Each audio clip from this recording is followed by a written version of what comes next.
Shalom, hari ke-16, Purpose, Clarity, and Power.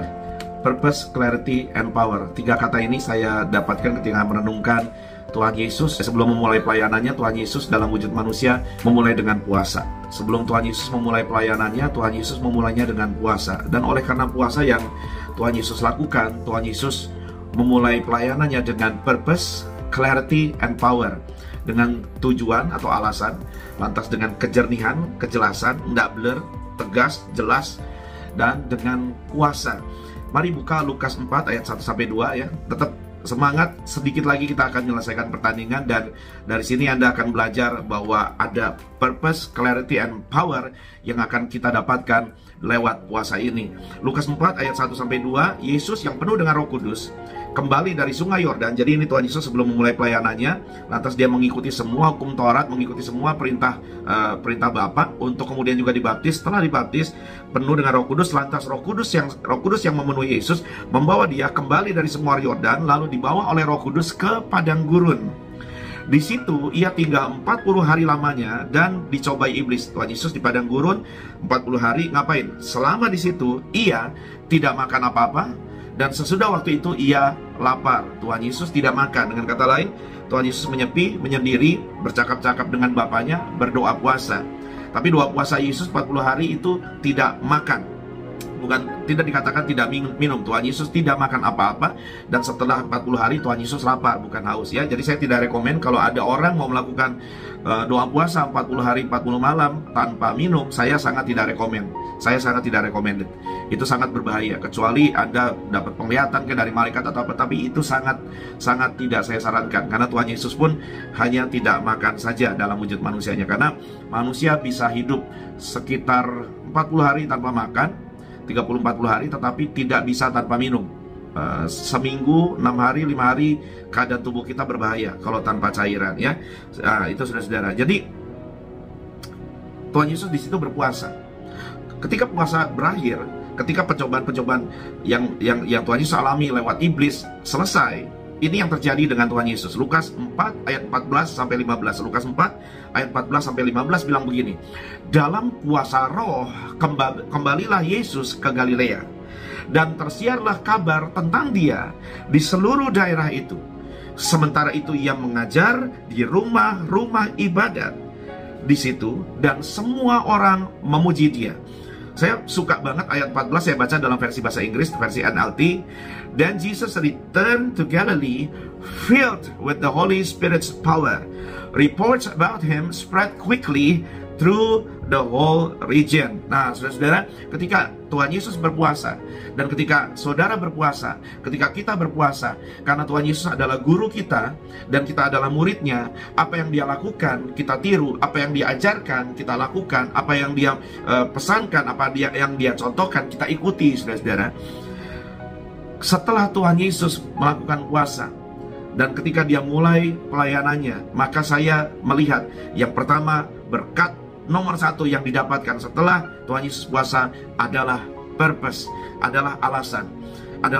Karena di Lukas 4 ayat 43 berkata begini. Tetapi ia berkata kepada mereka, ini masih di Lukas 4 yang sama saudara, di ayat bawahnya 43 bilang begini. Juga di kota-kota lain aku harus memberitakan Injil kerajaan Allah, sebab untuk itulah aku diutus. Sebab untuk itulah aku diutus. Tuhan Yesus ketika he became a man, ketika dia menjadi manusia, he was a man with a purpose.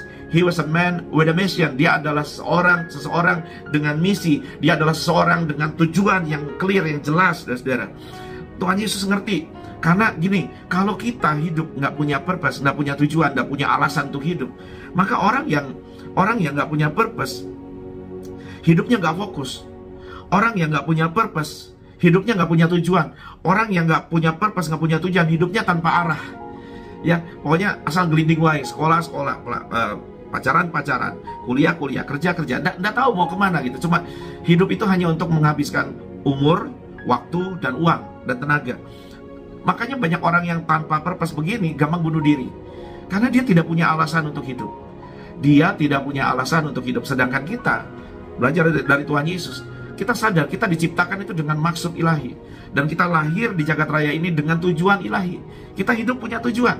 Semua kita punya tujuan. Dan tujuan utama setiap anak-anak Tuhan adalah untuk mengenal Allah, dan untuk menikmati Allah, dan untuk memperkenalkan Allah itu yang sangat kita nikmati itu kepada sebanyak mungkin orang. Itu tujuan kita, dan itu tujuan Kristus. Untuk itulah aku diutus. Tuhan Yesus sadar kenapa dia harus berinkarnasi ke dunia, lahir sebagai manusia, bukan untuk menjadi raja, lantas kerajaan Romawi ditendang, lantas dia dinobatkan menjadi raja atas Israel, lantas kerajaan Israel kuno berdiri kembali, lantas ada banyak dayang-dayang, ada banyak harta benda, ada banyak jabatan dan kekuasaan. Bukan cuma untuk itu, bukan untuk itu. Nah, orang yang nggak punya purpose, saudara, Tuhan Yesus tegas, 33 tahun umurnya dihabiskan, sekalipun dalam ukuran manusia, bukan hidup yang panjang ya, 33 umurnya sebagai manusia dihabiskan dengan sangat maksimal, dan dari sejak lahir sampai Tuhan Yesus mati sebagai manusia lantas bangkit lagi, hidupnya sampai ke tujuan tepat sasaran tanpa buang-buang waktu, tidak banyak drama, tidak banyak berputar-putar di padang gurun, dan tidak banyak air mata yang tidak perlu. Kenapa? Karena orang yang tidak punya purpose, hidupnya sibuk tetapi gak ada hasil. Hidupnya sibuk tetapi tidak tahu mau kemana arahnya. Hidupnya berputar-putar tapi tidak pernah sampai kemana-mana. Hidupnya gegas sih, hidupnya capek sih, hidupnya punya banyak plan sih, hidupnya punya banyak effort sih, tapi seperti mobil yang hanya dinyalakan di garasi. Hidupnya tidak pernah berjalan kemana-mana karena nggak punya tujuan. Bayangkan kalau Anda naik taksi online atau ojek online, saudara, naik Grab, naik Gojek, saudara, naik Maxim, Anda mau pesan ojek online, Anda mau pesan mobil online, lantas Anda tidak tahu dan Anda tidak masukkan kemana tujuannya. Saya jamin 1750% Anda hanya akan tetap berada di tempat di mana Anda berdiri saat itu. Anda nggak akan kemana-mana. Anda boleh marah, Anda boleh nangis, Anda boleh joget, Anda boleh banting HP, tetapi you will still be there. You will still be on the same spot as you were. Anda akan tetap ada di situ dan tetap ada di titik yang sama. Jangan jadi orang yang sibuk hidupnya tetapi tidak menghasilkan dan tidak pernah sampai ke tujuan. Cari kehendak Allah, untuk apa Anda hidup. Cari tujuan ilahi dalam hidupmu. Itu sesuatu yang harus kita gumuli dengan serius. Kalau Anda tidak tahu dan Anda tidak punya tujuan, doa puasa. Doa puasa. Doa puasa. Lukas 4 ayat 18-19 dikatakan begini, Tuhan Yesus declare purpose-nya. Roh Tuhan ada padaku, oleh sebab Ia, Bapaknya, telah mengurapi aku untuk menyampaikan kabar baik kepada orang-orang miskin, dan Ia telah mengutus aku untuk memberitakan pembebasan kepada orang-orang tawanan, penglihatan bagi orang-orang buta, untuk membebaskan orang-orang tertindas, untuk memberitakan tahun rahmat Tuhan telah datang. Sangat clear sekali purpose Tuhan Yesus. Dia declare itu di tengah rumah ibadat, di hadapan orang-orang Yahudi yang sebentar lagi akan merajam dia, yang sebentar lagi akan menyerang dia, karena dia declare bahwa dia diutus Bapa sebagai Kristus, sebagai Mesias, sebagai juru selamat yang akan melakukan apa yang dia katakan di ayat yang baru kita baca. Jelas sekali, sangat jelas sekali. Pertanyaanku sederhana, bagaimana dengan kita? Bagaimana dengan saudara dan saya? Orang yang hidupnya nggak punya purpose will feel constantly bored. Orang yang hidupnya tanpa tujuan, tanpa arah, tanpa alasan, hidup hanya akan terasa sangat membosankan. Orang model begini selalu bosan dan selalu butuh entertainment, tetapi nggak pernah puas. Selalu butuh hiburan, tapi nggak pernah cukup. Selalu butuh makan dan minum, tetapi nggak pernah terpenuhi. Karena dia nggak ketemu alasannya dia hidup. Dia nggak ketemu tujuannya. Orang model begini selalu dissatisfied, empty, tidak puas, rasa hampa, rasa kosong, dan hidupnya tanpa meaning. Hidupnya tanpa tujuan, tanpa makna. Hidupnya tidak bermakna. Orang yang tidak punya purpose, kalau kita hidup tanpa tujuan, akan membuat kita merasa bahwa apa yang kita kerjakan dalam hidup ini tidak berarti, maka hidup ini tidak menjadi sesuatu yang enjoyable, tidak enjoy, menjemukan dan kosong. So, kalau Anda belum ketemu purpose-mu, dalam doa puasa ini, jerit sama Tuhan, nangis, doa, jangan makan, jangan minum, tanya Tuhan, untuk apa aku hidup di umurku yang sudah segini? Di umurku yang sudah segini, apa yang harus saya lakukan? What must I do, dear Lord, with the rest of my life? Apa yang harus saya lakukan dengan sisa umur yang masih ada padaku? Jangan biarkan sisa umurmu terbuang percuma, kawan. Yang kedua, Tuhan Yesus ketika dia puasa, kalau saudara dan saya puasa, ini yang saya rindu kita dapatkan. Tuhan Yesus mendapatkan clarity. Tuhan Yesus mendapatkan clarity, dan saya doa kita dapat clarity. Clarity itu apa, Pak? Sorry, saya ini berpikirnya ketika dapat rema ini berpikirnya dalam bahasa Inggris, saudara. Maklum saya penerjemah, jadi kadang pola pikir saya in English, tapi saya tetap akan terjemahkan, saudara. Clarity itu artinya kejelasan. Hidupnya nggak blur, hidupnya jernih. Dia bisa melihat langkah selanjutnya dalam hidupnya. Dia bisa melihat langkah apa yang harus dia ambil. Dia bisa melihat tujuan apa, rencana apa, tindakan apa yang harus dia lakukan setelah ini dengan sangat jernih, tanpa keraguan, tanpa ketidakjelasan, tanpa blur, sangat tegas dan sangat clear. Sangat clear. Kenapa? Karena Alkitab yang kita baca tadi, dalam kuasa Roh kembalilah Yesus ke Galilea. Setelah Tuhan Yesus puasa, dia dapat kejelasan, bukan cuma alasan untuk hidup, bukan cuma alasan untuk ada, bukan cuma tujuan, tetapi dia punya kejelasan bagaimana melakukan purpose-nya, bagaimana melakukan tujuannya. Setelah dia puasa, kemana? Ke Galilea. Ke Galilea. Nanti dari Galilea lantas ke kota Kapernaum dan segala macam. Ada clarity. Gini saudara, waktu kita puasa, sama seperti yang dilakukan Tuhan Yesus ketika Tuhan Yesus dibawa Roh Kudus ke padang gurun, ketika saudara dan saya dibawa ke masa puasa seperti ini, sebetulnya padang gurun bicara tentang pemisahan. Anda masih ingat ya penjelasan saya beberapa hari lalu, yang namanya kekudusan itu ketika kita mau dikuduskan jadi bejana kemuliaan Allah, itu bicara pemisahan. Pemisahan dari yang tidak kudus. Nah, puasa ini kita sedang memisahkan kita dari hawa nafsu makanan, minuman, emosi negatif, seksualitas, dan segala macam. Kita sedang menguduskan diri kita. Dan ingat, hari kedua saya sampaikan, kita sedang disconnect dengan dunia dan memperkuat sinyal kita untuk makin terconnect dengan Aba. Kita sedang disconnect dengan surga dan makin terconnect dengan surga. Disconnect dengan dunia, disconnect dengan kedagingan, disconnect dengan hawa nafsu, dan terconnect dengan Tuhan.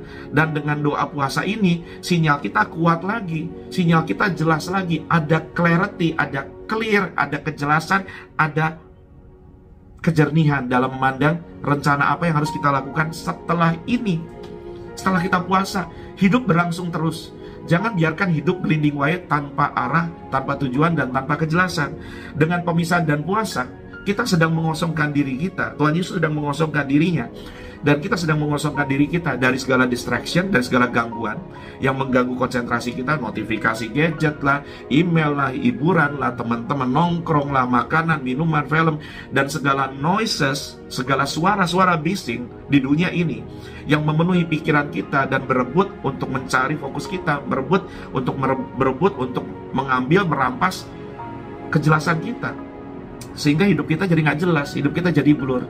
Ada orang-orang yang hidupnya nabrak terus, keputusannya salah terus, ambil langkahnya salah terus, hidupnya gelinding wae dan banyak kegagalan dan masalah yang dia ciptakan sendiri karena hidupnya tidak punya purpose dan tidak punya clarity, tidak ada ketegasan dan tidak ada tujuan dan kejelasan dan kejernihan. Kalau kita nggak jernih pikiran kita, saudara, kita nggak bisa mikir. Kalau Anda pikirannya sudah berkabut, sebelum puasa ini udah begitu clutter dengan banyak hal, saudara. Ingat, komputer itu kalau penuh harus di-defrag. Recycle bin-nya banyak file yang harus kita delete, recycle bin-nya harus kita kosongkan dan harus kita defrag supaya komputernya running cepat lagi. Handphone juga sama. Ada file-file harus kita hapus, lantas RAM-nya, memorinya harus kita bersihkan, kita restart, lantas handphone kita, gadget kita jadi kencang lagi, jadi cepat lagi. Jiwa kita ini, pikiran kita ini, ingat manusia terdiri dari 3, tubuh yaitu daging kita ini, roh yaitu manusia rohani kita, lantas ada jiwa, tempat di mana pikiran dan perasaan berada, kehendak, pikiran, perasaan. Nah, jiwa ini kalau nggak jernih, kalau blur, kalau nggak fokus, kita bagaimana bisa hidup menerima petunjuk dari Roh Kudus? Makanya Tuhan Yesus memisahkan diri ke padang gurun. Makanya kita memutuskan untuk memisahkan diri dari segala hustle and bustle of life. Kita memutuskan untuk memisahkan diri dari segala ikatan hawa nafsu, dari segala kebisingan dan kesibukan dunia, untuk clear mendapatkan petunjuk dan arahan dari Roh Kudus tentang apa yang harus kita lakukan selanjutnya, tentang apa yang Dia mau kita lakukan selanjutnya. Yang terakhir, Tuhan Yesus setelah selesai puasa, Tuhan Yesus mendapatkan power. Dan saya doa, saudara dan saya, setelah ada puasa, bukan cuma puasa, tapi doa, sangkal diri, sangkal daging, kuduskan diri, sepikan diri, pisahkan diri dari segala macam noises, dan kita doa sama Bapa. Maka bukan cuma Tuhan Yesus Kristus, tapi kita dipenuhi dengan kuasa. Kita bilang begini, dalam kuasa Roh, Tuhan Yesus kembali ke Galilea dalam kuasa Roh. Tuhan Yesus pergi ke Galilea dalam kuasa Roh. Itu beda. Kalau kalimat dalam kuasa Roh nggak ada, cuma setelah puasa Yesus kembali ke Galilea. Nothing will happen, nggak akan ada yang terjadi. Dalam bahasa Inggris, tadi saya sudah baca versi NLT, suka sekali saya. Tuhan Yesus filled with the Holy Spirit's power. Tuhan Yesus dipenuhi dengan kuasa Roh Kudus, dipenuhi dengan kuasa Roh Kudus, dipenuhi dengan kuasa Roh Kudus. Bahkan hasilnya apa, saudara? Ada dampak, karena Alkitab yang kita baca bilang begini, tersiarlah kabar tentang dia. Belum ada medsos, nggak ada yang pasang iklan, belum ada percetakan, saudara. Nggak ada spanduk. Tuhan Yesus pelayanan nggak pakai spanduk, nggak pakai medsos, nggak pakai flyer, nggak pakai poster, saudara. Tapi words of mouth, perkataan orang yang merasakan dampak dari pelayanan Yesus, membuat kabar tentang Yesus tersiar kemana-mana. Mulai diomongin, ini ada satu rabi, ada satu pengkhotbah, dahsyat banget. Bahkan dikatakan semua orang memuji dia. Kalau Anda punya power dalam hidupmu, kalau hidup kita bukan cuma sekedar Kristen, tapi Kristen yang penuh kuasa, bukan sekedar aktivis gereja, tetapi aktivis gereja, pelayan gereja yang penuh kuasa, bukan sekedar pendeta, tetapi pendeta yang penuh kuasa, bukan sekedar pebisnis Kristen, tetapi pebisnis Kristen yang punya kuasa, bukan sekedar guru atau karyawan atau suami atau istri atau anak sekolah, mahasiswa Kristen, tetapi orang Kristen yang punya kuasa, maka people can see you. Maka orang bisa melihatnya. Orang bisa melihatnya. Semua orang memuji dia. Bukan cuma dalam kuasa roh. Tuhan Yesus dan saudara punya dampak. Kabar tentang pelayanan kita, tentang Roh Kudus yang ada dalam kita tersiar kemana-mana. Bahkan dikatakan semua orang memuji dia. Artinya apa? Semua orang lihat bahwa Yesus punya power. If you don't have power, kalau kita nggak punya power, kalau kita nggak punya kuasa, mau Anda ganteng kek, mau Anda cantik kek, mau Anda pelayanan kek, mau Anda senior di pelayanan kek, mau Anda punya titel kek, S1 kek, S2 kek, S3 kek, mau Anda pengkhotbah kek, mau Anda pendeta kek, gembala sidang kek, penginjil kek, penatua kek, diaken kek, ketua sinode, uskup, bahkan paus sekalipun, kalau kita cuma punya titel tetapi tidak punya power, orang juga bisa lihat bahwa Anda powerless. Orang juga bisa lihat bahwa Anda dan saya tidak punya kuasa. Dan yang ketiga, kalau Anda baca ayat 33-34 yang saya munculkan di layar sekarang, bukan cuma semua orang akan bisa melihat bahwa kita punya power atau enggak. Bahkan the devil can see it. Setan, iblis, dan roh-roh jahat bisa melihat Anda itu powerful Christian atau powerless Christian. Anda itu orang Kristen yang punya kuasa atau orang Kristen yang tidak berdaya. Anda orang Kristen yang powerful atau powerless. Hasilnya kalau Anda lihat di ayat 35-36 yang muncul di layar, ayat 35-36, ketika Tuhan Yesus datang di komunitas orang percaya, orang Yahudi, ibadah di tengah kebaktian di sinagog. Bukan cuma orang lihat, tetapi roh jahat yang puluhan tahun ngumpet kebaktian di dalam orang di gedung ibadah itu juga bisa lihat bahwa Yesus punya power. Dan ketika dia terbongkar persembunyiannya, roh jahatnya mulai manifestasi. Tuhan Yesus berkata dengan satu kalimat, diam, kau keluar dari orang ini. Perkataannya ada wibawa. Lihat ayat itu, baca. Perkataannya ada wibawa. Tuhan Yesus mulutnya punya otoritas rohani, punya bobot rohani, seperti yang saya sampaikan beberapa hari lalu. Manusia roh Anda dan saya punya bobot rohani atau enggak? Mau badan kita berbobot kek atau kurang bobot kek, masalahnya manusia rohani kita berbobot atau enggak? Kalau kita nggak punya bobot, nggak punya wibawa, nggak punya otoritas, Anda boleh pasang dasi di sini, boleh pakai stola, ya kan, boleh pakai tanda salib di sini, tato salib atau cincin salib atau apa. Tapi kalau Anda nggak punya kuasa, Anda jadi bulan-bulanan setan. Anda dan saya jadi bulan-bulanan kuasa gelap. Dan hidup kita, sekalipun Anda diselamatkan oleh kasih karunia, kalau setan punya andil untuk terus ganggu hidup Anda, berantakan dan segala satunya dirusak sama dia, you're not victor, you're a victim. Anda bukan pemenang, Anda korban. Perkataan Yesus, perkataan orang yang puasanya betul-betul sungguh-sungguh mencari Tuhan, punya bobot otoritas rohani. Perkataan orang yang menguduskan, memisahkan hidupnya bagi Allah, punya otoritas rohani, sampai roh-roh jahat pun harus tunduk. Jangan puas kalau Anda cuma punya jabatan dan orang tunduk sama Anda di pelayanan atau di kantor, atau di pekerjaan, atau di mana. Ada supervisor, Anda manajer atau apapun gitu. Anda punya bisnis, orang tunduk. Anda ngomong, satpam dengar, satpam lari. Anda muncul, karyawan diam, staff diam, jemaat diam. Tapi kalau Anda powerless, Anda nggak punya kuasa, nggak ada artinya. Tapi kalau Anda powerful, jangankan manusia, setan aja, kuasa gelap aja tunduk sama otoritas yang ada dalam Anda. Itu sebabnya hari ini saya encourage saudara, jangan puasa asal-asalan. Doa sungguh-sungguh. Puasamu harus membuat jiwamu terkoneksi dengan Tuhan. Puasamu harus membuat manusia rohanimu berbobot dan berotot. Sampai ketika Anda keluar dari puasa ini, Anda hidup di bawah surga yang terbuka dalam hadirat Tuhan, naik ke gunung kudus tinggi Allah. Anda memiliki purpose, Anda memiliki clarity, and Anda memiliki power. You have purpose, clarity, and power. You have purpose, clarity, and power. Anda punya tujuan, arahan, alasan untuk hidup. Anda punya kejelasan, mau kemana setelah ini. Ada direction, ada arahan dari Roh Kudus. Dan yang ketiga, Anda punya kuasa untuk melakukan apa yang Roh Kudus suruh Anda lakukan. Ke dalam musim, ke dalam tugas, ke dalam apapun yang Tuhan suruh Anda kerjakan. Anda melakukannya bukan dengan powerless, tetapi dengan powerful. Ada kuasa. Saya doa ya, kita doa sama-sama ya. Tundukkan kepala, pejamkan mata, kita doa. Bapa, dalam nama Yesus, sudah hari ke-16, saya doa, kami doa. Berikan kami purpose, berikan kami clarity, berikan kami power. Kami nggak mau puasa ini berakhir cuma mengurangi berat badan. Kami rindu puasa ini berakhir menambah berat manusia rohani kami. Manusia rohani kami makin berbobot, makin berotot. Kami punya power untuk melakukan purpose yang Tuhan taruh dalam hidup kami sejak kami lahir. Tujuan ilahi yang harus kami temukan lewat puasa ini. Jangan sampai kami mengerjakan hal-hal yang tidak Tuhan suruh kami kerjakan dalam hidup ini. Jangan sampai kami mengerjakan hal-hal yang Tuhan tidak suruh kami kerjakan dalam hidup ini. Jangan sampai dalam hidup ini hidup umur kami habis untuk melakukan dan mengerjakan hal-hal yang Tuhan tidak suruh kami kerjakan. Beri kami purpose dan beri kami clarity. Beri kami kejelasan, kejernihan apa yang harus kami lakukan. Dan penuhi kami dengan power, dengan kuasa Roh Kudus. We love you, and I love your people, Lord. Aku mengasihi orang-orang umatmu yang berpuasa bersama saya. Berkati mereka semua, dan kasih mereka tujuan, alasan, kasih mereka kejernihan, kejelasan, dan kasih mereka kuasamu. Di dalam nama Tuhan Yesus Kristus. Amin, amin. Sampai ketemu besok ya.